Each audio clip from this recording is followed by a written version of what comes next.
What it is, everybody, this is Derelius back with another YouTube video.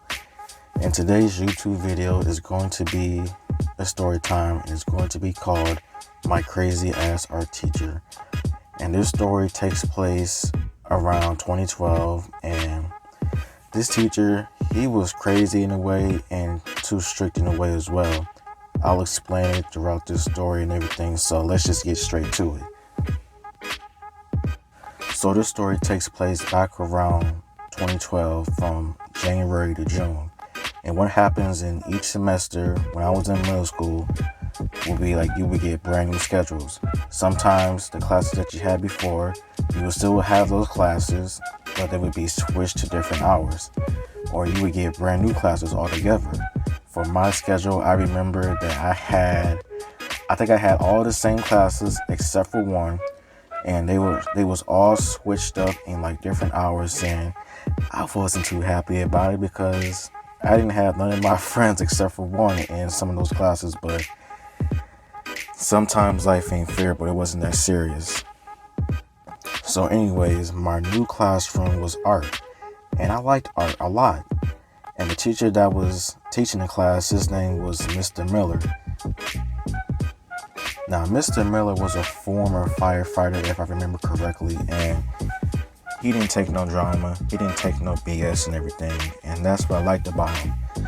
But the problems with that classroom was the first strike would have to be was his criticism, because I remember exactly one time we had to do a project, and the project was you had to make like different shades of a certain color and like mix it up with white and everything. It was something that he wanted us to do and make like a certain like design or pattern.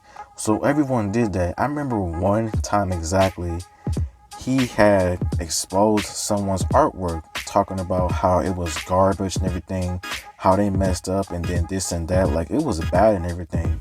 And you want to know whose artwork that was? It was mine. I remember that I used the color green, and it wasn't that bad to me. I actually liked it, my paper, but he showed my artwork. He was like, everybody, does this look like what I was talking about? No one didn't have a smirk on their face. No one wasn't laughing. They all just shook their head no.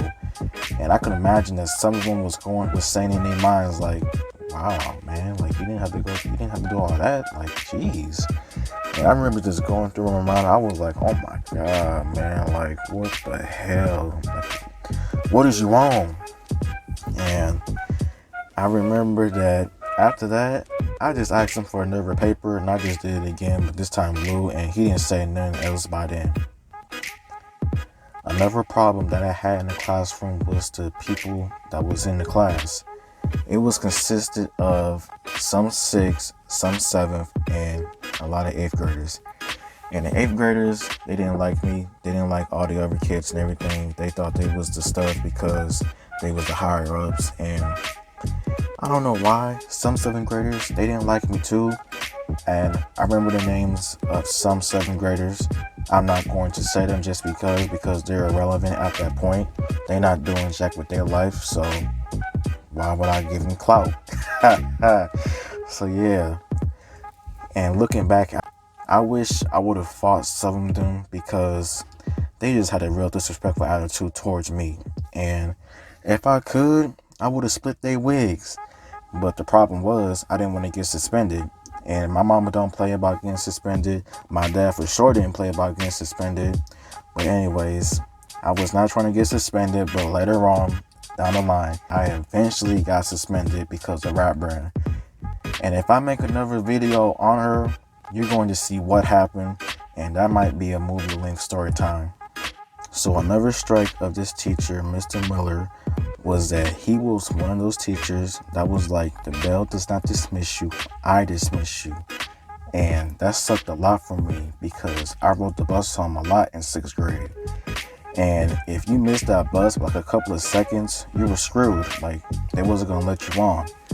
Now, I could have walked home in 6th grade, but I was like 12 at the time, and my mama didn't want me to walk home and everything. And also, I didn't want to get my butt took by no Felice Johnsons and everything too. So I just rode the bus home, and I know that's not funny to joke about, but Felice Johnson, he was a sick mofo.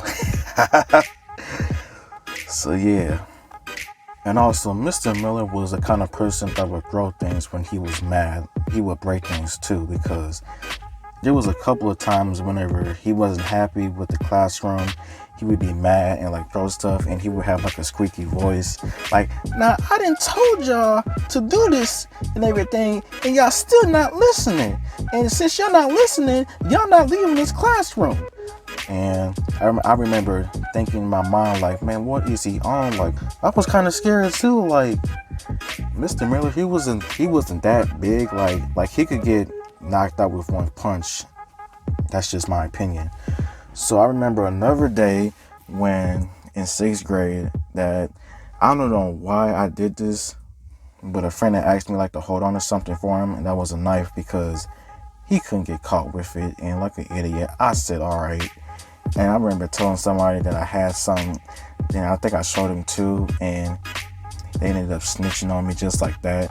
And Mr. Miller was like, give it here and everything, and I never gave it to Mr. Miller because he would have called security and everything, and he never forced me like to show my pockets and all, because if you was in trouble or something in the classroom, he would make you like pull out your pockets and everything. Like, he would make you like do whatever just because. And that's what really made me not like this teacher and everything. And so, and I remember going through the whole classroom. Sometimes he liked some of my projects, and sometimes he didn't. And another thing too that he used to do was he would fuck with our grades. And I remember out of the A in that classroom, he was like, "Now I could change this grade because it don't gotta be what it has to be at this point." And I was just going through my mind like, if you change my grade, I'm gonna split your wig, punk. I didn't say that at that time, but yeah, he could change your grade just because for some petty reason. And I think that's all I probably gotta say about Mr. Miller, because he was a crazy teacher to me, and he shouldn't have been an art teacher. Like, he could have been a gym teacher or something. I don't know. But yeah, I remember after the last day, I didn't have that classroom again. And I remember seeing him one other time in 7th grade, and a friend of mine's, who I think is Vietnamese or something, I don't know. I forgot how to pronounce his name, and I'm sorry. He had his classroom too. And however, before the end of 7th grade year, he quit it. I don't know why, and I don't know how, but he just quit it. So the moral of the story would probably have to be, because I don't know, I think it would probably be the not having crazy teachers, and also not be around snitches. I don't know. This is the first time I ever done this, so yeah, that's it for this video. If you liked this story time, like and subscribe and everything. And as for the next story time, I have a couple of ideas of what I might do. I'm still deciding and everything. But yeah, until next time, peace.